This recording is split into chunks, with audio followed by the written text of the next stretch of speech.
السلام علیکم، میں امداد سومرو۔ ٹرانسپیرنسی انٹرنیشنل کی رپورٹ کے مطابق پاکستان نے عمران خان حکومت کے دور میں 7 درجہ ترقی کی ہے۔ 7 درجہ، تنزلی نہیں ہوئی، تنزلی ہوئی ہے پاکستان کی ترقی میں، تنزلی ہوئی ہے پاکستان کی روزگار کے ذرائع میں، لیکن ترقی ہوئی ہے کرپشن میں۔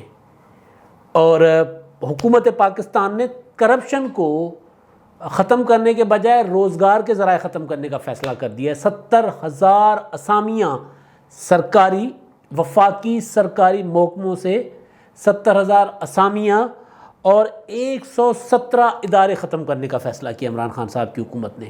ہے نا مزیدار کہانی ہے؟ وہ جو عمران خان آئے گا، $200 ارب لائے گا، 100 ارب IMF کے منہ پہ مارے گا اور 100 ارب سے پاکستان کو ترقی دے گا، وہ عمران خان سونامی بن کر، ان کی حکومت سونامی بن کر پاکستان کو نیست و تباہ و برباد کر رہی ہے۔ ہر ادارے کو، PIA، مطلب آپ ادارے کو کیا نام لینا، لیکن اب یہ ہوتا ہے نا کہ جناب یہاں سے کوئی اپوزیشن بات کرے تو سمجھ آتا ہے کہ جناب شاید اپوزیشن کیا ہوتا ہے، وہ تنقید برائے تنقید اور اپنے اپنے وٹ نکال رہی ہے۔ یہ ٹرانسپیرنسی انٹرنیشنل کہہ رہی ہے کہ جو انہوں نے نئی رپورٹ جاری کی ہے 2020 کی، اس کے مطابق پاکستان 120 نمبر پہ تھا 2019 میں، اور اب آ گیا 124 نمبر پہ، یعنی 4 درجہ ترقی کی ہے اسی گزشتہ برس کرپشن میں۔ اور کوئی ترقی نہیں ہے بھائی۔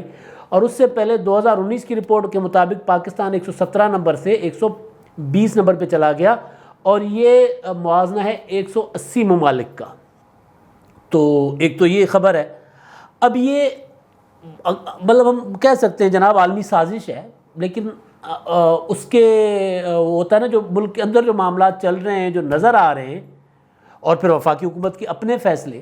کل ہی وفاقی کابینہ کے اجلاس میں وہ جو ریفارمز کمیٹی تھی، اپنا اس کی وہ کیا نام تھا، سابق گورنر جو تھے عشرت، ان کی ڈاکٹر عشرت صاحب کی سربراہی میں انہوں نے جو دیا ہے، اور حفیظ شیخ صاحب تو خیر ماہر ہیں، مطلب یا پنچا کرنے کے نا، کسی بھی حکومت کی واٹ لگوانے میں ماہر ہیں۔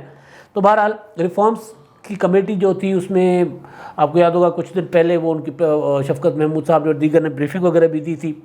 پینشنز لوگوں کی ختم کرنی ہیں، سمجھ چلیں جی پینشن ختم کر لیں، لوگ وہ پتہ نہیں کتنے سالوں تک رہتے ہیں، مطلب ایک بات، حالانکہ وہ بھی ایک عجیب و غریب قسم کی بات ہے، ایسا ہوتا نہیں ہے، وہ تو ایک سمجھ آ رہا تھا۔ لیکن اب روزگار کے مواقع ختم ہو رہے ہیں، روزگار ختم نہیں ہو رہا ہے۔ ایک ہوتا ہے نا کہ 70,000 لوگوں کو آپ نے اٹھا کے نوکری سے نکال دیا، ان کی جگہ دوسرے 70,000 لوگ آ گئے، نہیں، 70,000 آسامیاں ختم کر دی۔ اب 70,000 آسامیوں کا مطلب یہ ہے کہ پاکستان میں مستقل بنیادوں پہ جو 70,000 لوگوں کو روزگار ملتا تھا وہ کبھی نہیں ملے گا۔ اب پانی پھر گیا ان مواقعوں پہ، وہ جو آسامیوں پہ۔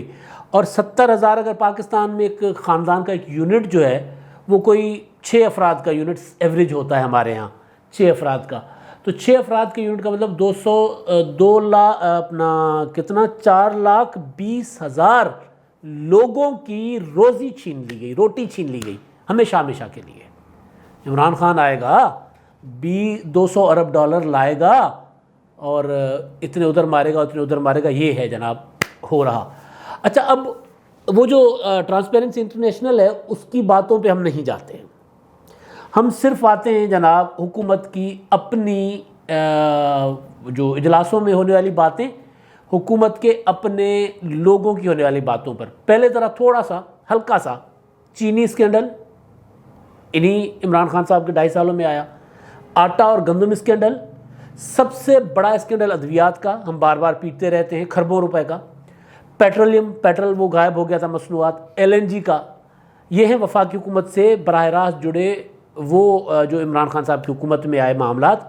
پھر آپ کو BRT، مالم جبہ، اور وہ جو ہے اپنا بلین ٹری سونامی، وہ احتساب کمیشن جو KPK کا ختم کر دیا، اور اس کے علاوہ KPK میں وہ طلباء، جعلی طلباء کی لسٹ، اس میں وہ اسکالرشپس بانٹی جا رہے تھے۔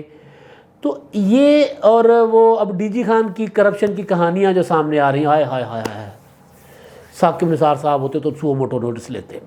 لیا تھا انہوں نے لاڑکانہ کا، وہ یاد ہوگا آپ کو، 90 ارب والا، اور پھر وہ وضاحتیں کرتے رہے کہ 90 ارب نہیں، یہ اتنے ہیں، لیکن ثاقب نثار صاحب بڑے رہے کہ نہیں 90 ارب ہیں، اور ثابت کرو کہاں خرچ ہوئے۔ لیکن خیر کرپشن وہاں پہ بھی ہوتی ہے اور دبا کے ہوتی ہے، اس میں وہ بات نہیں ہے. لیکن ڈی جی خان کی کرپشن کا الزام کوئی عدالت نہیں لگا رہی، کسی عدالت میں پی ٹی آئی کا مخالف نہیں جا رہا. وہاں تو کوئی اسٹیٹمنٹس وغیرہ آئی تھی نا اخباروں میں، کوئی حلیم عادل شیخ میرا خیال ہے ان کی کوئی بیانات آئے تھے، اور اس پہ ثاقب نثار صاحب کا جج جاگ گیا تھا اور انہوں نے سو موٹو لے لیا تھا. اور پھر اس کے بعد وہ پتہ نہیں اس کے بعد کیس کا کیا ہوا، مجھے نہیں پتا. وہ 90 ارب جس نے کھائے، ایک وہ مشہور ڈائلاگ یاد ہے عدالت کا کہ جناب ایک گھر تو ڈائن بھی چھوڑتی ہے، آپ اپنا گھر بھی نہیں چھوڑ رہے، یعنی لاڑکانہ. تو پتہ نہیں اس مقدمے کا کیا ہوا، مسئلے کا کیا ہوا. لیکن یہاں وہ حلیم عادل شیخ کی سٹیٹمنٹ تھی، پیپلز پارٹی کے مخالفین کی سٹیٹمنٹس تھیں. یہاں پہ وزیر اعظم عثمان بزدار صاحب کے گرائیں پڑوسی حلقے کے ایم پی اے کہہ رہے ہیں جناب سلیمانی صاحب کہ بزدار صاحب نے 70 ارب روپے ڈی جی خان میں خرچ کیے ہیں. اور کہاں خرچ کیے ہیں اب یہ تحقیقات ادارے کریں، میرا الزام نہیں ہے. یہ الزام انہوں نے ٹی وی چینلوں پہ آگے لگایا ہے. لہذا میرے پیچھے کوئی نہ آئے بھائی، بعد میں پتہ چلے کہ بزدار صاحب صحیح میرے پیچھے نہ ہو. صحیح یہ تاڑے اکھندے پہن تاڑے پڑوسی گٹھائی تاڑے اپنا سلمانی صاحب انہوں نے تاڑے سے الزام لایا ہے کہ جناب تساں 70 ارب روپے ڈی جی خان دی رود کوئیاں چ بہا دیتن، بڑھ گئے پیسے. سر وہ آپ نے پیسے ڈبو دیے وہاں پہ. وہ کہہ رہے ہیں کہ طریقہ واردات کرپشن کا یہ ہے کہ انہوں نے کہا کہ جناب اگر وہ وہاں پہ لگتا، میرا حلقہ اور ساتھ والا حلقہ ڈی جی خان پہ لگ رہا تھا نا، اگر وہاں پہ لوگوں پہ خرچ ہوتا تو مجھے کیا تکلیف تھی، ہونے دیتا. میں کوئی اعتراض نہ کرتا، چلو جی میرا حلقہ پسماندہ ہے، ایم پی اے کا ایک حلقہ پسماندہ ہے، دوسرا ترقی کر رہا ہے تو کوئی ایشو نہیں ہے. لیکن طریقہ واردات یہ ہے کہ رود کوہی کو کھول کے میں بتاتا ہوں، پہاڑی ندی نالے اور کو سلمان کے پہاڑی ندی نالے جب بھپر کر آتے ہیں نا، وہ میرا علاقہ بھی کچھ اس طرح کا ہی ہے پیچھے دادو میں نا، تو وہاں پہ بھی ہمارے یہاں بھی جو رود کوئیاں وہ ہم نئے کہتے ہیں ان کو، وہ جب بہہ کے آتی ہیں نا تو ان کے سامنے کوئی پہاڑ کوئی چیز کوئی نہیں ٹھہرتی، وہ اڑا کے لے جاتے ہیں. تو وہ کہتے ہیں جناب وہ پیسے ایسے علاقوں میں لگائے، شو کیے جہاں پتہ ہے کہ اب رود کوہی آنی ہے، سڑک بنا لی ہے، رود کوہی آئی، وہ جابلو ندی آئی اور وہ بہا کے لے گئی، اور کاغذوں میں دکھایا سڑک بنی ہوئی تھی، پہاڑی ندی لے گئی. تو یہ واردات کر رہے ہیں. 70 ارب روپے ڈی جی خان پر یہ الزام ہے. اور پھر پاکستان جو ہے وہ 7 درجے تو نیچے کرپشن میں اوپر جائے گا ہی. تو پھر تو یہی ہونا ہے نا یہ. اور پھر جو وفاقی کابینہ کے اجلاسوں کی کہانیاں باہر آ رہی ہیں، پارلیمانی پارٹی کے اجلاس کی کہانی باہر آ رہی ہے، وہاں پہ ارکان جو ہیں، وزیر جو ہوتا ہے نا وزیر، وہ ذرا کمزور ہوتا ہے. وفاقی کابینہ میں ہر وزیر کو اپنی کارکردگی دکھانی ہوتی ہے، اس لیے وہ کسی دوسرے پر انگلی نہیں اٹھاتا. پارلیمانی پارٹی کا جب اجلاس ہوتا ہے تو وہاں ایم این ایز بولتے ہیں، ایم پی ایز بولتے ہیں، کیونکہ ان کے تو کام نہیں ہو رہے ہوتے. وزیر تو اپنا مال چال بنا رہے ہوتے ہیں یا کپتان کو خوش کرنے کے لیے بیان شیان دے رہے ہوتے ہیں. تو پارلیمانی پارٹی کے اجلاس میں نور عالم خان، وہ ہیں راجہ ریاض، اور وہ نجیب ہارون کراچی والے، وہ روتے ہیں، وہ پھٹتے ہیں، وہ پیٹتے ہیں. وہ کہتے ہیں کہ خان صاحب مر گئے ہیں، لٹے گئے ہیں، ایک ٹکے کا کام نہیں ہو رہا، لوگ ہمیں بددعائیں دے رہے ہیں، لوگ بھوک مر رہے ہیں، یہ وزیر آپ سے جھوٹ بول رہے ہیں. حفیظ شیخ صاحب نے نور عالم خان نے کہا، نور عالم خان پیپلز پارٹی سے آئے ہیں، نور عالم خان نے کہا کہ ہماری حکومت میں بھی اسی طرح جھوٹے اعداد و شمار دے کے بیوقوف بنانے کی کوشش کرتے تھے، اب آپ کے ساتھ بھی یہی کر رہے ہیں. اب یہی حفیظ شیخ کے کہنے پہ 70,000 اسامیاں غائب ہو رہی ہیں نا. تو انہوں نے کہا جناب ان کے کہنے پہ مت جانا، احتساب آپ کا اور میرا ہونا ہے، انہوں نے نکل جانا ہے. شوکت عزیز سے کون پوچھ رہا ہے؟ شوکت عزیز نکل گئے نا. وہ ٹھیک کہہ رہے ہیں نور عالم خان کہ یہ جو لائے جاتے ہیں اصل سلیکٹڈ تو یہ ہیں نا، یہ لائے جاتے ہیں، یہ آتے ہیں واردات ڈال کے چلے جاتے ہیں. احتساب کون بھگت رہا ہے جناب؟ شوکت عزیز بھی چلا گیا، حفیظ شیخ چلے گئے. حفیظ شیخ کیا کہتے ہیں؟ پچھلے 10 سالوں کی حکومت، 5 سال کی حکومت میں خود بھی حصے دار تھے، تو ان کے جو مالی ایشوز تھے اس میں آصف زرداری تو جیل میں جا سکتے ہیں، راجہ پرویز شرف پر ریفرنس ہو سکتا ہے، گیلانی صاحب پر ریفرنس ہو سکتا ہے، حفیظ شیخ کو کوئی پوچھتا ہی نہیں ہے. اور ایک بار نوٹس گیا تھا اس دور کے معاملے کا، اس کے بعد سارے چپ ہو گئے، کوئی نہیں پوچھتا. تو نور عالم خان صاحب کہتے ہیں جناب یہ آپ کو مروائیں گے. اور پھر کراچی کا معاملہ، اسد عمر صاحب جب کراچی پہ وہ جو نجیب ہارون نے بات کی کہ جناب آپ آئے تھے کراچی کو، آپ نے 1100 ارب، کل پرسوں میں نے ایک ویڈیو کی تھی نا، وہ آپ سن لیجئے گا کہ کس طرح اس کو بھی کھیل رہے ہیں عمران خان صاحب کھیل رہے ہیں. بیسیکلی یہ کھیل سارا ان کا رچایا ہوا ہے، یہ لڑائیاں جھگڑے وہ خود ہی ڈلواتے ہیں.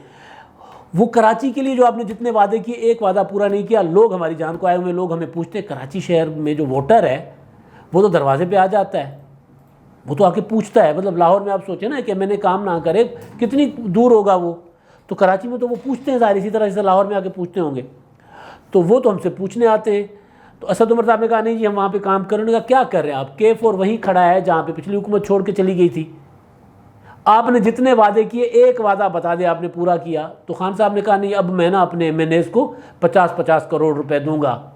50-50 کروڑ روپے، اس کا مطلب ہے پاکستان کرپشن میں اگلے سال مزید 10 درجے اوپر جائے گا.